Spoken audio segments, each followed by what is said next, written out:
Mau aku kasih tahu bocorannya nggak? Kenapa sekarang dapetnya cuma satu lot? Kenapa? Tolong Anda beritahu supaya kita kayak gak harap-harap gitu loh, berharap berlebih. Terlalu berharap. Memang kita tidak boleh berharap terutama kepada manusia. Ya betul sekali ya. Aku setuju, jangan berharap pada manusia. Ya jadi sebenarnya kan sekarang lagi trending juga sih sebenarnya di pembahasan para investor. Kenapa sih kok kita beli saham IPO dapatnya cuma satu lot gitu. Misalkan udah ada yang antri sampai 50 juta dapatnya satu lot juga gitu.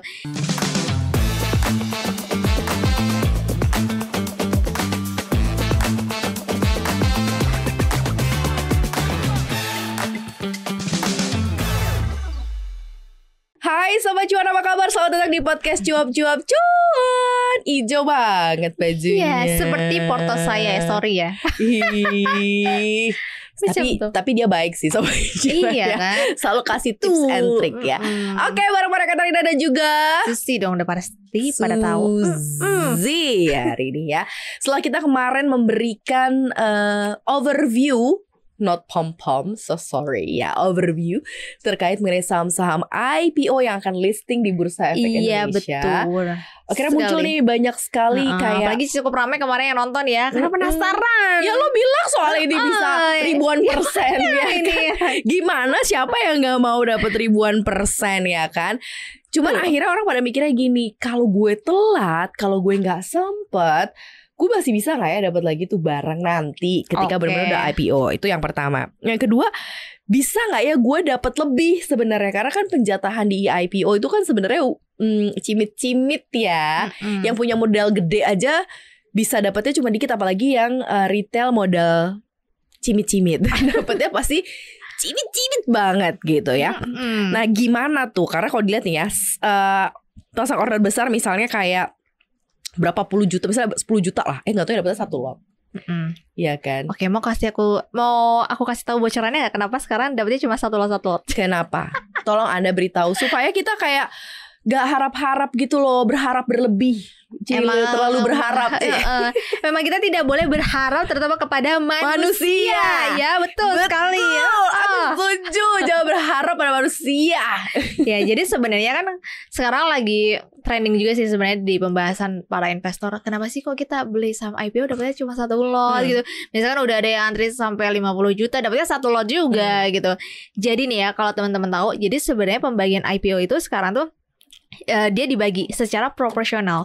Dulu tuh sebenarnya belum ada, karena kalau karena bisa dapat lebih banyak biasanya ya. Dulu itu belum banyak yang aware terhadap IPO. Betul, transaksi di saham-saham IPO. Ini juga nih cuap-cuap cuan juga yang promosiin si IPO ini. Sekarang kita kan udah pada tahu ya track record saham-saham IPO itu kan, nah cuannya cepet gitu lah. Cari cuan tuh gampang banget. Akhirnya karena saking banyak yang ikutan, oversubscribe sampai ratusan kali. Dulu kan nggak sampai ratusan kali loh Maria. Nah pertama adalah kelebihan orang yang beli.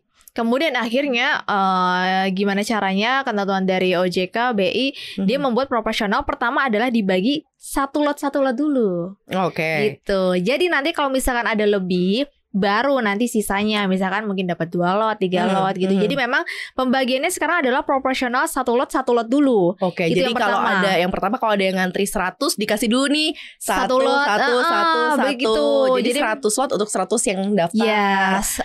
Dan saya dengar itu memang untuk pembagian retail itu maksimal banget itu 5% sampai 10% kamarnya. Itu maksimal ya. 5% sampai 10%. Jadi pertama dibagi dulu satu lot, kalau memang ada lebih banyak gitu ya, yaitu tinggal dibagi sama persentase yang tadi itu ya 5% sampai 10% untuk ke retail ya.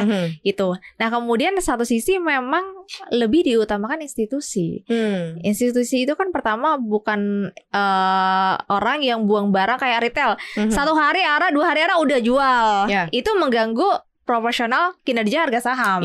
Sementara institusi beda gitu loh. Mungkin ada perjanjian di atas kertas atau apa gitu ya. Jadi istilahnya bukan yang tipe langsung jual. Jadi saya bisa menjaga harga gitu. Jadi kayak semacam IPO ini lebih ke arah eksklusif gak sih jadinya buat institusi gitu? Iyalah. Ya sebenarnya gini. Jadi retail tuh kayak orang yang mau grab terlebih dahulu sebelum akhirnya listing tuh jadi ya porsinya jadi semakin sedikit gitu, opportunity-nya juga akhirnya semakin sedikit gitu. Jadi kan lebih larinya ke yang institusi eksklusif dong. Sebenarnya sih kalau kita ngomong eksklusif nggak juga ya, takutnya nanti ada yang marah. Ya, ada isu-isu gimana gitu. Jadi sebenarnya kalau namanya saham mau IPO itu pasti dia butuh namanya stabilitas harga. Harga IPO-nya gitu ya. Jadi kenapa makanya biasanya institusi itu lebih diutamakan. Karena institusi itu biasanya nggak langsung jual 1-3 hari itu nggak langsung dia jual gitu kan. Mungkin ya saya bilang tadi ada perjanjian atau apa kita kan nggak tahu gitu ya. Tapi biasanya dia bisa lebih menjaga harga. Sementara kalau retail gitu ya, itu pasti sekali 2 kali arah itu langsung jual. Jadi itu bisa merusak stabilitas harga IPO. Jadi menurut saya memang salah satu juga dari proses administrasinya itu memang lebih efisien yang institusi dibandingkan yang retail gitu. Tapi mungkin ada yang nanya, loh retail kan kalau digabung-gabung mungkin banyak bisa juga, bisa menyaingi institusi. Nah itu dia. Jadi sebenarnya beda porsinya. Bukan beda porsinya, tapi adalah beda secara efisiensi. Pertama dari proses administrasi, kemudian yang kedua memang kalau yaitu dikhawatirkan untuk menjaga stabilitas harga IPO-nya retail itu ada kemungkinan sulit gitu ya, karena kan kayak lu udah cuan sekali 2 kali aja kayaknya udah buru-buru cabut gitu. Jadi memang lebih distabilitas harganya oleh institusi. Makanya kenapa institusi itu lebih diduluin dibandingkan dengan retail. Makanya tadi kenapa sekarang itu ada proporsional pembagian satu lot terlebih dahulu, baru nanti sisanya kalau ada lebih gitu. Oke, berarti bisa dikatakan sebenarnya IPO sekarang kalau dilihat dari sisi valuasi dan juga dilihat dari sisi kinerja perusahaan sebenarnya sebelum dia listing, bisa dikategorikan seperti apa sih Susi? Artinya mereka sebenarnya membagi lot ini kecil untuk investor retail hanya karena untuk menjaga harga saja, atau karena memang ada hal lain gitu yang memang misalnya mereka jaga gitu. Dari kinerja mungkin sebenarnya juga nggak terlalu cakep amat. Sebenarnya kalau kinerja itu balik lagi ke perseroan ya, itu nggak ada hubungannya dengan para pemegang saham. Pemegang saham ya memang untuk stabilitas harga aja.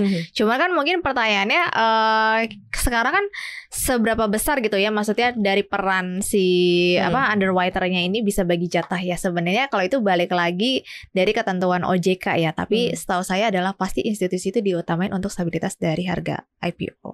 Ada nggak tips lanjutannya untuk dia bisa dapat lebih banyak? Pakai banyak akun ya berarti ya? Kalau gitu. Baru kamu jawab. Ya sebenarnya gak bisa pakai akun gue doang, gue harus bikin lagi akun lain, Karena gini, sekarang sudah ada namanya sistem proporsional tadi gitu ya. Jadi orang yang order di bawah 100 juta itu pasti pertama harus proporsional 1 lot dulu. Baru kalau ada sisanya gitu ya, baru tadi bisa lebih dari 1 lot. Kalau di atas 101 juta itu mainnya udah persentase. Contoh yang paling terbaru yang udah allotmentnya keluar itu ada 2 saham ya, yang kemarin penjataannya baru rilis itu ada PSAT, itu di bawah 100 juta dia cuma 1 lot sampai 2 lot. Di atas 100 juta 0,5%. Berbeda dengan ASPR di bawah 100 juta dia 17,2%. Gede loh. Kemudian di atas 100 juta sampai 26,5%. Nah, kenapa di beda PSAT cuman suprit, ASPR besar? Satu sisi memang kita harus melihat dari perseroannya juga. Ini menarik gak di mata investor? Jadi semakin menarik di mata investor, pasti allotmentnya atau penjahatannya itu semakin sedikit. PSAT itu mungkin dari satu sisi underwriter-nya menarik, kemudian memang dari penggunaan dana IPO-nya, kinerja keuangannya oke. Mungkin berbeda dengan SPR yang dimana membagi porsi kepada masyarakat itu lebih dari 20%. Jadi biasanya investor itu tidak mau mengambil resiko atau istilahnya bahasanya IPO yang istilahnya dilepas ke masyarakat itu bisa lebih dari 20% bahkan sampai sentuh 30%. Berarti itu ada pertanyaan. Kenapa Anda buang barang ke masyarakat itu sangat banyak? Gitu loh. Apa memang salah satunya mencari uang instan atau exit strategi gitu kan. Makanya kenapa rata-rata pasti akan memilih ya memang pembagian ke masyarakatnya atau berbagi share-nya itu lebih sedikit. Dan memang biasanya balik lagi terhadap kinerja, kemudian penjamin emisinya siapa, dan penggunaan dana IPO-nya. Nah kalau seandainya kita selesai nih, udah gak bisa nih dapat barang yang sesuai apa yang kita mau di IPO, opportunity kemudian untuk di market selanjutnya kan ketika dia listing kan kemudian dia langsung di secondary market ya udah bisa ditransaksikan, diperjualbelikan secara ya udah secara natural aja saham seperti itu. Nah ini seperti apa? Karena kan kalau kita ngelihat kan sejarahnya saham-saham IPO kan arah berkali-kali gitu ya.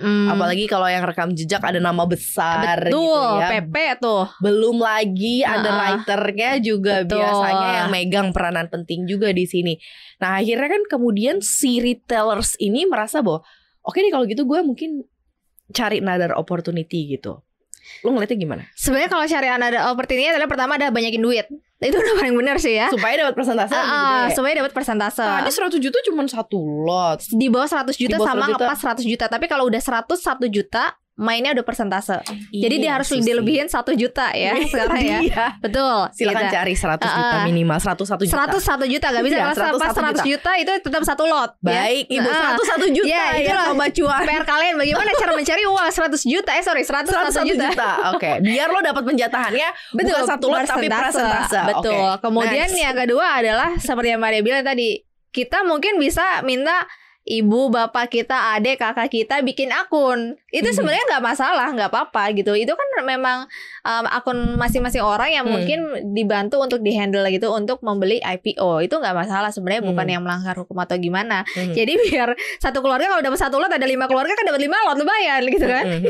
Jadi nggak usah bisa. Jadi nggak usah pakai dana yang besar, lu patungan aja gitu ya sama sekeluarga gitu. Kemudian ya memang dari satu sisi cari opportunity di sama IPO lainnya. Jadi kalau mungkin sekarang kayak CDIA koin yang lagi menarik, lagi oversubscribe. CDIA itu oversubscribe yang udah 400 loh. 400 kali. Koin sudah 70 kali. Ya mungkin cari emiten yang lain yang memang belum oversubscribe sampai puluhan atau bahkan ratusan kali. Jadi apakah story-nya akan sama? Potensi untuk dapat allotmentnya lebih besar, tapi ya memang story-nya kira-kira nanti kan listing apakah sama gitu. Paling gitu. Ya kalau mau seperti yang kita udah sempat singgung kemarin ke Maria yang waktu ada salah satu target sama IPO yang mungkin bisa tembus 2.000 ya antrinya di pasar sekunder, di reguler gitu ya. Kejar harganya tuh. Itu juga kalau dapat. Itu juga kalau dapat. Karena biasanya kalau saham-saham yang udah ada punya bigger picture gitu ya, ada sosoknya, itu biasanya seminggu aja belum tentu dikasih barang gitu. Karena lu juga udah ngomong mulu nih dari iya, jadi ya tapi hati-hati ya, jangan sampai mengejar harga yang memang ketika valuasinya udah mahal ya. Iya, jadi, itu dia. Jadi daripada nanti ngambil di pucuk, udah dapatnya cuma 1 lot, lu ngambil di pucuk misalnya 100 lot, habis itu di pucuk jatuh. Kelar, gitu. karena udah di ujung. Di situ mau relaksasi dulu. Jangan lupa dihitung lagi bawah. valuasinya, macam tuh. Gitu. Jadi emang karena berat. Tapi mungkin gak sih nanti ke depan justru malah tren IPO ini akan makin berat sebenarnya, karena ya orang udah mulai teredukasi, terus orang merasa kayak ada easy money di sini gitu kan. Ya apalagi dengan kepastian mendapatkan satu lot itu kan sebenarnya udah kayak lo pasti nih dapat satu lot ketika lo udah punya uang under 100 juta aja, lo sebenarnya udah bisa dapat satu lot gitu kan. Belum tentu juga lo satu lot itu dapat. Kalau misalkan ya Andre udah sampai kapasitasnya dia ngelepasnya berapa lembar, ya pasti ada juga yang gak kebagian. Nah berarti kan makin berat dong ke depannya, bener gak sih? Benar, makin berat untuk mencari cuan. Iya kan? Betul, karena sekarang tuh pertama dulu kan belum ada IPO ya. Jadi istilahnya buat beli IPO tuh dulu susah Kak Maria. Kalau sekarang kita tinggal tut pencet handphone beres. Kalau dulu lu harus jalan ke brokernya gitu lu kan. Minta, ya kan? Jadi lu tuh zaman dulu banget sih. Tolong sih. Makanya dulu mungkin banyak allotmentnya lebih banyak. Kalau sekarang tinggal sambil rebahan Anda ya gitu udah bisa beli, udah dipermudah gitu. Apalagi kalau misalnya saham-saham yang mau listing ini kan cuma harganya 100 perak selembar ya kan. Kayak yang CDI 190, satu lot cuma 19.000 loh. Gitu. Jadi istilahnya harga memang kopi kekinian ya. Sekali. Jadi pertama memang udah dipermudah dalam transaksinya. Kemudian istilahnya sekarang edukasi untuk beli IPO itu udah lebih banyak. Jadi orang udah aware, terus ditambah lagi track record saham-saham IPO tuh naiknya tuh beda banget sama zaman-zaman dulu. Sekarang bisa naik seminggu, 2 minggu arah. Jadi siapa yang gak tergiur gitu kan. Akhirnya jadi makin banyak yang antri, ya makin susah dapat barang gitu. Oke, ini sekedar penghibur aja ya buat para sobat cuan ya. Setelah ini kan ada termnya nih lagi euforia karena banyak IPO nih, ada berapa? 8 ya? 8. Next ada lagi nggak Susi?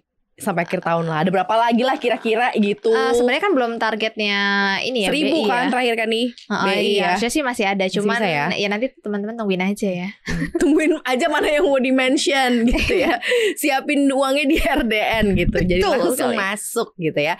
Tapi gak apa-apa, kita lihat dan kita saksikan aja nanti akan seperti apa. Karena memang beberapa emiten yang mau listing ini variasi industrinya banyak, kita juga udah mention beda-beda. Dan nanti kita lihat juga ke depan underwriternya juga lumayan keren-keren juga yang ada di sini. Betul jadi sekali. bisa kita perhatikan secara lebih detail. Yang belum dapat barang ya mohon maaf. Mohon maaf dan terima kasih. Mohon maaf dan terima kasih. Next, coba lagi, jangan takut. IPO-nya masih banyak. Oh iya, sebenarnya kamarnya sebenarnya juga banyak perbincangan. Bisa nggak sih kalau kita ikut di penawaran awal itu lebih banyak dibandingkan ikut di penawaran umum? Oh iya. Ya, karena penawaran awal itu kan harganya belum fix, masih ada 2 harga gitu ya. Tapi baru fix di penawaran umum. Kalau menurut pendapat saya pribadi, di mana ketika kita ikut penawaran awal, misalkan Kamaria dari harga 100 ke 200 pilih yang harga 200, totonya pas penawaran umum jadi harganya 150. Itu kan Kamaria harus konfirmasi lagi ya. Jadi kalau didiemin otomatis itu nggak akan dapat barang. Ya, nggak dapat. Ketika konfirmasi itu sebenarnya menurut aku ya datanya baru masuk. Jadi sebenarnya sama aja. Makanya kenapa aku pribadi biasanya aku ikutnya selalu di penawaran umum yang harganya sudah keluar gitu dibandingkan penawaran awal, karena menurut aku ya itu tadi ada proporsional dibagi 1 lot terlebih dahulu, jadi sebenarnya sama aja. Yang penting bisa di hari pertama penawaran umum langsung ikutan gitu. Oke, Sobat Cuan ada 8 kok. Kalau misal Susi bilang tadi yang 2, 3 itu ya coba yang lain lah ya. Gitu ya, dibaca gitu prospektusnya. Betul sekali. Terima kasih banyak Susi dan terima kasih juga Sobat Cuan. Jangan lupa dengerin kita di Spotify dan kita ada di YouTube di Cuap-Cuap Cuan. Jangan lupa follow Instagram di @cuap_cuan ya Sobat Cuan ya. Terima kasih banyak Maria dan juga Susi. Pamit. Bye.